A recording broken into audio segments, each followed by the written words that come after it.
Maryland's most accurate forecast. Well, the day started off on a fiery note with several severe thunderstorms firing up earlier today, but things mellowed out and we saw lots of sunshine, and unfortunately we were the beneficiaries of some heat. Things still quiet right now on the radar, but I'm expecting things to get a little rowdy as we head into the afternoon once again tomorrow with a higher risk for some strong storms. You can see we're under that level 3 enhanced risk zone for some strong storms across Baltimore and most of the state of Maryland. Whenever you zoom in, most of our communities are included in this risk. And this is out ahead of a cold front that's going to be moving through. We're going to be mainly watching the hours between 2 and 7 p.m. Some of these thunderstorms will have the ability to tap into some of that energy. We can see some strong winds. We're talking about 60 plus miles per hour wind gusts. That's going to be our primary focus, but we can also see some heavy rain embedded. Remember, we're at a surplus for the month. Nearly 11 inches already. So the grounds are still saturated out there despite getting some sunshine here or there.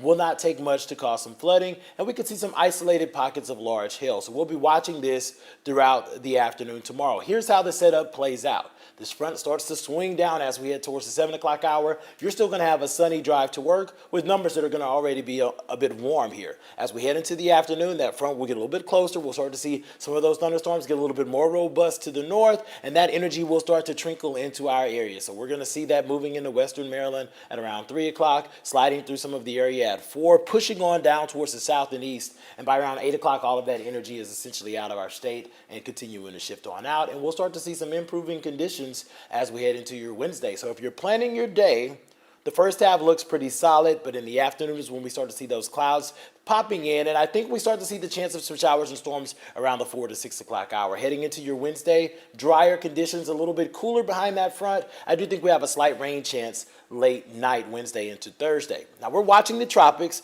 Tropical depression Marco weakening out there thanks to wind shear. Wind sustained at 35 miles per hour, but all focus on Laura. That has intensified since 7 o'clock. Wind sustained at 65 miles per hour. It is forecast to become a hurricane sometime between tomorrow morning and tomorrow afternoon, eventually strengthening to a Cat 2 hurricane, making landfall near the Texas-Louisiana border, and then moving on off towards the north and east and potentially impacting us. So we actually have some late week rain chances that are going to trickle in Friday into Saturday due to Laura, and then we're going to see that cold front that's going to move in kind of simultaneously with Laura, bring those temperatures down for Sunday, which ends up being a pretty nice day. We're down to 81 degrees with a mix of sun and clouds as we head into work next week.